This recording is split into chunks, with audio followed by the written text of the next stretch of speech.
साल की बच्ची का बलात्कार कर उसे उज्जैन की सड़कों पर फेंक दिया मरने के लिए।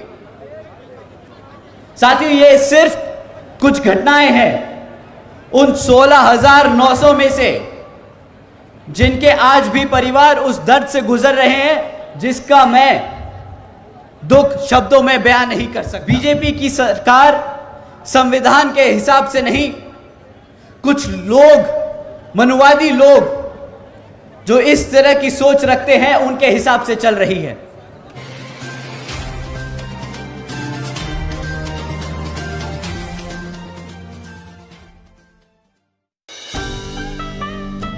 साथियों, मैं अपनी बात शुरू करने से पहले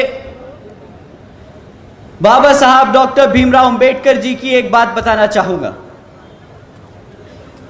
जब बाबा साहब डॉक्टर भीमराव अंबेडकर जी ने संविधान लिखना चाहा तो उन्होंने इस मंशा से लिखना चाहा कि वो एक समता मूलक समाज की स्थापना करना चाहते थे। उन्होंने लोकतंत्र की कुछ इस तरह व्याख्या की थी। मैं अंग्रेजी में बोलूंगा, उसके बाद इसको हिंदी में समझाऊंगा। A form and a method of government whereby revolutionary changes in economic and social life of people are brought about without bloodshed. हर जाति और हर धर्म को बराबर का सम्मान मिले, ऐसा है बाबा साहब के विचारों का भारत। परंतु दुख तो इस बात का है साथियों कि हमारे एमपी में बीजेपी की सरकार संविधान के हिसाब से नहीं, कुछ लोग, मनुवादी लोग जो इस तरह की सोच रखते हैं उनके हिसाब से चल रही है। साथियों, आप सब श्रीमती भारती कसडेकर जी के बारे में जानते हैं कि किस तरह उनके परिवार के साथ, उनके परिवार के 5 सदस्यों के साथ यहां पे बेदर्दी से उनके 5 सदस्यों की हत्या कर दी गई थी। साथियों, हैरानी की बात यह नहीं कि उनके परिवार के 5 सदस्यों की हत्या कर दी गई। यहां पर हत्या होना अब आम बात हो गया है। परंतु हैरानी की बात यह है कि जब भारती जी 200 किलोमीटर पैदल चलकर अपने ही जाति के गवर्नर जी से मिलने आई, मदद मांगने आई,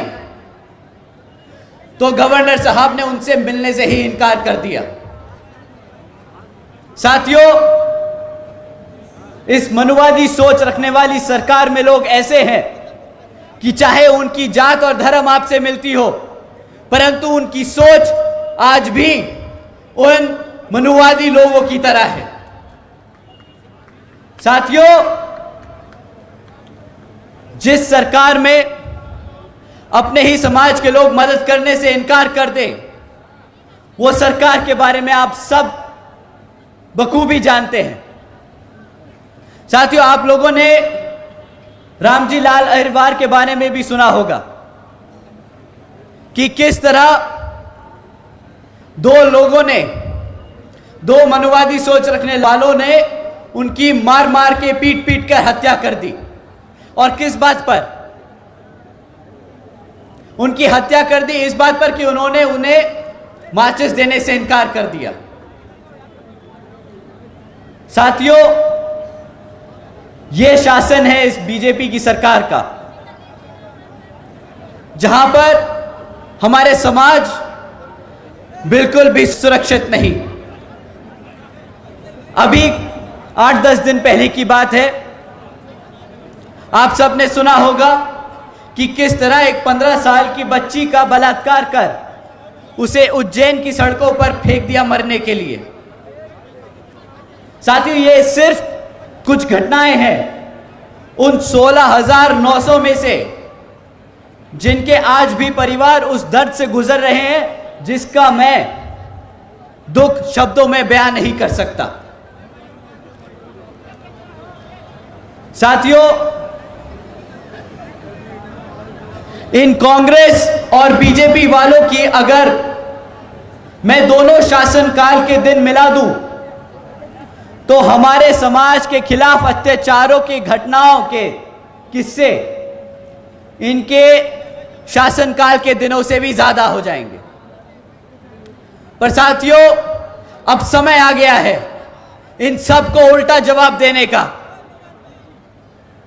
कमलनाथ जी और शिवराज जी को बताने का कि हम पिछले 5 साल में कुछ भी नहीं भूले हैं, और अब जब आप हमारे बीच में आएंगे तो हम आपको बता बता के याद दिलाएंगे कि किस तरह हमारे 16,000 से ज्यादा परिवारों के साथ जो अत्याचार का हुआ है उसका बदला हम यहां मध्य प्रदेश की हर एक विधानसभा पर बसपा का परचम लहरा कर लेंगे।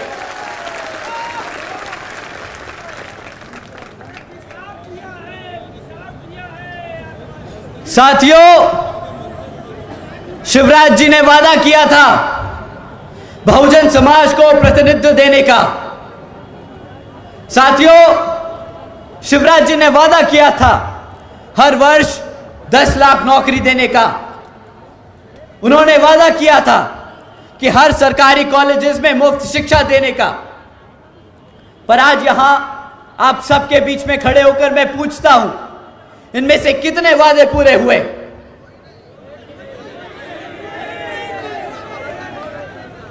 साथियों,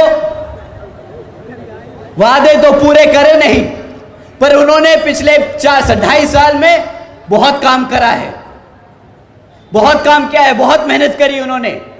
वो भारत में अपने मध्य प्रदेश को अव्वल नंबर पे लेके आए हैं। आप लोगों को पता नहीं, मैं बताता हूं। शिवराज जी की सरकार नंबर 1 पहुंच गई पूरे भारत में हमारे बुजुर्गों पे अत्याचार करने में। शिवराज जी ने अपनी सरकार को नंबर 1 बना लिया हमारे SC, ST, OBC एवं अल्पसंख्यक समाज को पे अत्याचार करने में। साथियों, शिवराज जी ने नंबर 1 बना दिया MP को हमारी बहन बेटियों पर अत्याचार करने में। और ये मैं कोई अपने मन से, दिल से कोई मनगढ़ंत कहानियां नहीं बता रहा हूं। ये सरकारी डेटा बोलता है कि इनके शासनकाल में कितना अत्याचार हुआ है हमारे सर्व समाज पर। अभी हमारे भाई बोले यहां पे कि आदिवासी समाज पे मूता है। साथियों, आदिवासी समाज नहीं, सारे सर्व बहुजन समाज पे इन्होंने मूता है।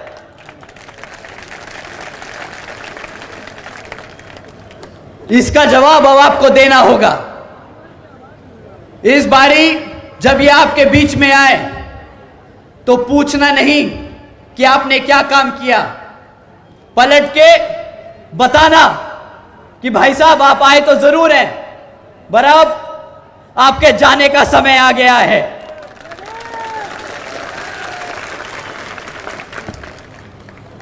साथियों, इन्हीं मामलों पे जब जनता ने इनके गृह मंत्री से सवाल किया कि भाई आपके प्रदेश में इतना क्राइम क्यों बढ़ा रहा है, तो उनके गृह मंत्री पलट के जवाब देते हैं कि भाई हमारी पुलिस 24 घंटे काम कर रही है, इसलिए वो सारा क्राइम रिकॉर्ड कर रही है।